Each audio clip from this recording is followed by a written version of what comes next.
but I think John is behind the matchup here, certainly game one. My friends, the elimination rounds are underway. Of course, after this game, we'll bring it back to the booth. I'll have the first question this evening for 3 months of premium. Patrick will ask the 6-month question in the semifinals. And I'll wrap it up. I'll ask the one in the finals as we're underway. We have a Glimmer Post. Kassari is going to go up to 21 and play a Pithing Needle. We'll see what he's going to name with that. As Boland, one of the tricks with this deck is that you choose to draw first. Yes. So, Kassari actually chose to draw first. I like it. Yeah, so one up you. Michael on the first turn just does nothing because the way that he gets the ball rolling here is discarding the hand size. Yep. So you see Cloud Post is going to come into play. That's going to come into play tapped. You do a Locust check. There are 2 in play right now. It's time to dredge 5 cards, 2 copies of Nether Shadow, a Phantasmagorian, a Cabal Therapy, and a Street Wraith. We'll have our card images ready. I promise you, a Stinkweed Imp is going to go back to the grip here. So I often talk about how Goblins is this very cool convergence of 15 years or 20 years of Magic history. Manaless Dredge is kind of the same thing, but some horror show version of this. Is capitalizing on a pretty long history of weird graveyard synergies to play this sort of game.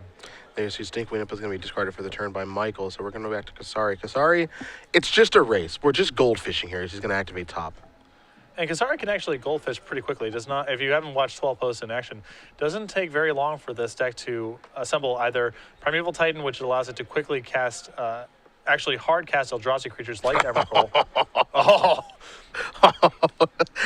The main deck, Bajuka Bog. Get that weak stuff out of here. Yeah, that is a singleton. And that's just going to be a discarding thereof. Now that's a different art. I'm stumped. I think that might be a Stinkweed Imp. I'm not sure. It might be altered. I think that was a reprinted Stinkweed Imp. The Modern Masters one, I believe. Okay. So, I mean, that's what got removed from Bajuka Bomb. I want to make sure I know that card in the graveyard. We'll get confirmation for you guys, so we're not guessing what that card is. Yeah. Fairly sure it's a Stinkweed Imp, but I don't want to be wrong about that for those viewing at home, especially this deck for the first time. So eventually, once Manaless Dredge gets its engine online, the eventual kill is sort of the classic Dredge stuff. It can use Bridge from Below and Narcomoebas and such to set up a large Dredge return. Flavor of the Hate Bomb being the creature, which gets generates a lot of CIP, deal damage to the player triggers, and that's essentially the kill here. It's a Golgari Thug. It's a different art on it. I've never seen that one before. I think that's the Modern Masters Thug. There's no way that card wasn't Modern Masters. It had to be some promo. It's kind of nice. Dredges for 4. I'm not enthusiastic enough about the graveyard promos to have a great read on the situation. Narcomoeba's going to come in off the dredge. There's also Nick Grid, a Shambling Shell, and a Dread Return. That artwork was sweet. I like it. Yeah, duh. Duh. Go ahead. Tell them where it's from, Patrick. Dual decks, Is It versus Golgari. Yep. Should have known that one. Duh. What do you do in your spare time? An iconic product. Gataxian Probe. Your actual favorite card is going to show Hand of Ulamog. A couple copies of Primeval Titan, and this match is awesome. Emrakul and a Dark Depths. Yeah, so it looks like he's replacing the draw here with a Dredge of Shambling Shell. That's correct. 3 cards. Another Shambling Shell, Gataxian Probe, and then a Golgari Grave Troll. That's the most important one. Yeah. Michael's deck does a really good job of playing around Emrakul by having no permanence. Yeah, that's the trick. Yeah, that's really good strategy. And he's obviously doing that well. You see he's got these cards in play, cards off to the side. Basically what you do when you play Dredge is your graveyard is basically your battlefield. So those cards that are actually above Narcomoeba aren't in play. That's his graveyard. But with the way the Dredge plays, this is basically his hand in a way. Dredge players oftentimes do this. It's a little confusing if you've never seen it before. And so in case you're wondering again, the Pithing Needle is on Phantasmagorian. That complicates matters for Michael quite a bit. Yeah. That's his best way to get a bunch of dredgers in the graveyard. Correct. He can still win kind of a conventional dredge game, but his deck isn't nearly as well suited to do that as a dredge deck with actual, cephalid coliseums and that sort of thing. A beautiful looking creature there in Phantasmagorian. 6/6. The only part of this card that actually matters is the bottom part, which is discard 3 cards, return it to your hand. And what you do is that's the card that you actually discard, and then before you draw, you discard a couple of dredgers that way, and then that gets the party started. This is an expedition map. Going to play and use it. Will Kassari. He's moving very quickly, so he's definitely got something specific in mind. Yeah, it's going to be Vesuva to copy Bojuka Bog. We are doing it. And it wouldn't surprise me if this was by far the most Game 1 disruption that Michael has played against in the tournament. Yeah. There got to be 4 Vesuvas in this deck, right? There are 4 copies of Vesuva. Yeah, 4 Vesuvas and 1 Bojuka Bog, so he can just keep removing the graveyard as long as he finds lands that tutor, which, cards that tutor, like Expedition Map, Crop Rotation, stuff like that. Yeah, I definitely underestimated the influence that Bojuka Bog and cloning it could have in this matchup. Keeps that graveyard in check, but don't forget about Narcomoeba out there. Still keeping it real. Give the business. The old jellyfish. Michael going to figure out what he needs to discard here, assuming that he can discard. He's going to start by attacking for 1. Kassari's going to go down to his original 20. He went up to 21 from a Glimmer Post. And Boland just has to kind of keep trucking along like nothing's changed. He's going to discard Golgari Thug because there's nothing he can do about, Kassari just copying Bojuka Bog with Vesuva over and over again. As he draws another copy. He draws a copy of Vesuva for the turn. His deck does not really allow him any other path. He just, again, he doesn't have lands or spells, so this is the only thing he can do. And you see Kassari is going to count the mana here, and Ulamog is in the house. Because there are 4 locusts in play, so the 2 Cloud Posts will tap for 8. Glimmer Post is 9. Bojuka Bog, that is copied, is 10 and 11. You're going to see a Dredge here. Kassari showing the Emrakul in his hand that he knows he can cast. That's it.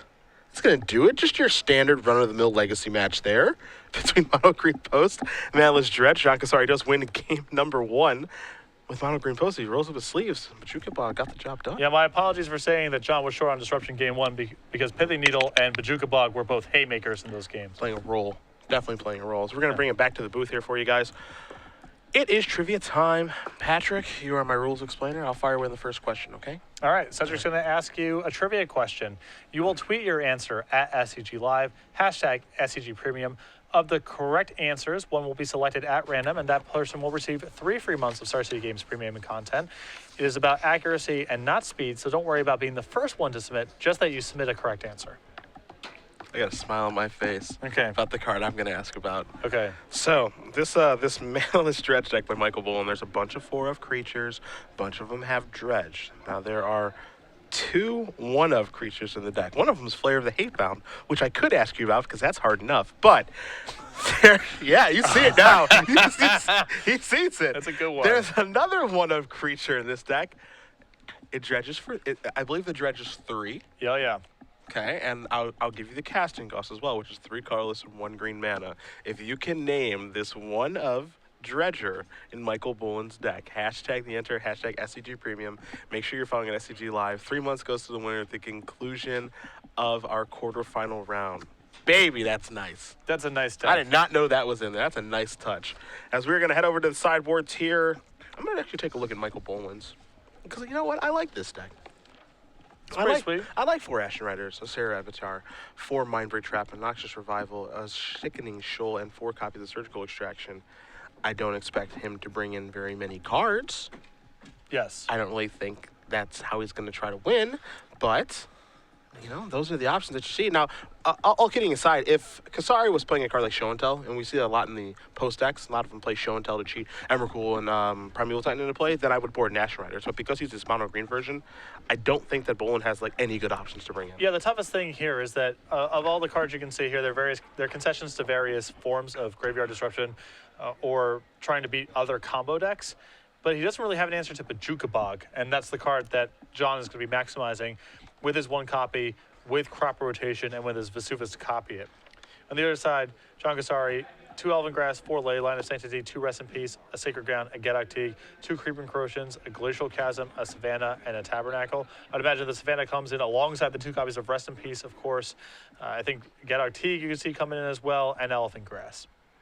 Yeah, and the cards that Kassari has to bring in are actually all really, really good, so seems like it's going to be a tough road ahead here for Boland, who is likely going to choose to draw first and try to do what Manless Dredge does, but he was unsuccessful that game. Hopefully we can see it in action this one. And, I'm sure that John did not have these cards in his deck with Manaless Dredge in mind, but they were quite effective there. Bajuka Bog, of course, good against potentially Tarmogoyfs or more dedicated graveyard strategies. And Pithing Needle, basically a concession to how good Wasteland is against his strategy, but what proved quite excellent against Michael in that first game. I do have one update for you guys. Apparently in the top 8, the match between Jonathan Job and Yuri Cecil. Job mulled a 4, Cecil playing Belcher, Job playing Blue-Green Food Chain. He had not one but 2 Force of Wills to stop the combo. Then he ended up casting Emrakul to get the job done. Nice. Pretty good. Was it in a protracted game, or did he go off? Did he just get to 15 mana? And just, I would like to assume that he went off. That is my best guess. So it looks like I see both players taking a look at their opening hands. Again, Boland is going to choose to draw first because that's what Manaless Dredge does. Can you imagine the first time when this deck actually hit the scene and you play against it, you have no idea what's going on? Your opponent's like, I'll draw, and then they just do their thing. You're like, oh my goodness. yeah. Here's a Green Sun Zenith. Michael contemplating a response, but again, no lands or spells in his deck, so Yeah. There no will response. No response possible. Yeah, that resolves. What are you looking at me for? Yeah. Yeah. Yeah, it's in. The one thing about this Manaless Dredge deck too is that it is just cold to hate. It just can't do anything. So if Kassari has a rest in peace, it's just all right. That's it. You win. Yep. That's just kind of how it works. But if people don't have hate cards, then they just lose to this deck. And you can see the crop rotation John has in his hand here, so he's going to be able to go crazy with potentially going and getting his Bajuka Bog and then copying. Yeah.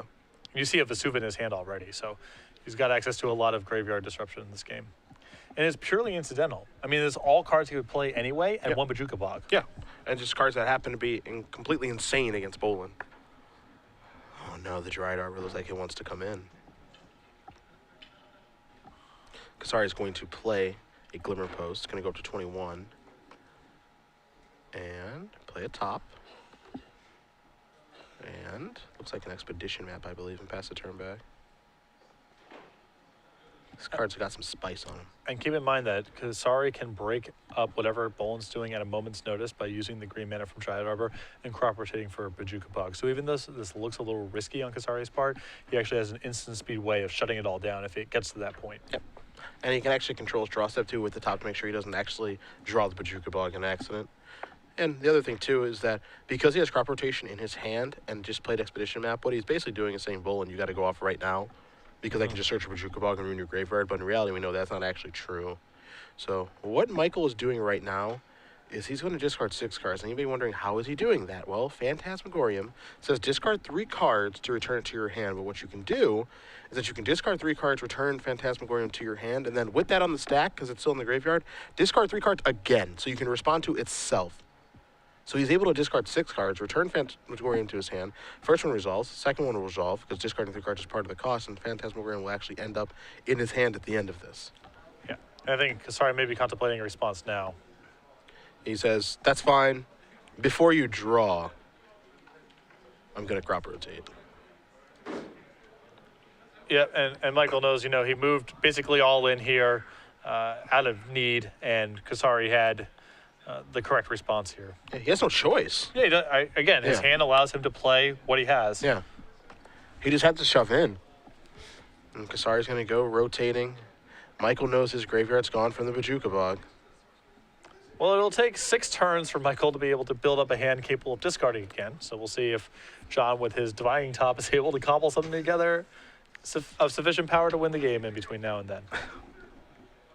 We'll see. At the very least, he's probably going to go down to 14 for that Dryad Arbor. See a top on the upkeep here. Seeing a Needle, a Rest in Peace. My goodness. Yeah, the Rest in Peace right now is just excessive. I don't know if it's castable, but again, John has a lot of time to work with. Yes, he does. Yes, he does. See, Kassari looking at a couple of cards. Your Expedition map can find the white source. I believe the only white source in John's deck. He's got like a Savannah in the board, maybe in his main. I think that's about it. Yeah, he has 1 sideboarded Savannah. Yep. That's just a small splash for white. Yeah, what's really cool about John's deck also is that he also has Thespian Sage, Dark Depth as a backup plan. Yeah. So he can crop rotate to that stuff. He can expedition map for it. He has Into the North as well.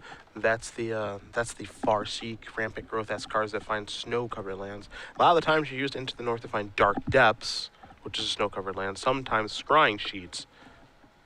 So, pretty sweet. So here comes the expedition map. Looking for one specific land. Gonna get a Windswept Heath. The Windswept Heath, of course, allows him to get Savannah, which then allows him to cast Rest in Peace. Yep. Also allows him to get a shuffle with the Sensei's Divine Top if he doesn't like what he sees, so he's just gonna do this now. Quick update for you guys. Jacob Corey against Kelvin Young. Corey, of course, Blue-Red Delver. Kelvin Young, Sneak and Show. A match that we had earlier today. Jacob Corey up a game. That's our backup match. I think we'll have time to get there. Just a stab in the dark. Yeah. It's all if Michael wants to continue to play the game once Rest in Peace hits the table. Pretty much. Pretty much. I mean, it's his time, so it's his call. Yeah, but he can do whatever he wants. Okay. The answer is no. No, he does not. John Kassari is going to win this match. He's moving on to the semifinals. Mono Green Post, moving on, defeats Manless Dredge in two pretty quick and easy games. Kassari will be playing the winner of Isaac Sears and Famous Band. Famous playing Bug Control, Isaac Sears playing Blue-Red Delver. But for John Kassari, he's been slicing and dicing up this tournament with 12 Post. Yeah, and 12 Post is a pretty cool deck for this tournament because even though it does struggle in the unfair matchups, it doesn't have a lot of disruption. It's basically just trying to cast Primeval Titan or an Eldrazi as fast as possible. This strategy is very challenging on honest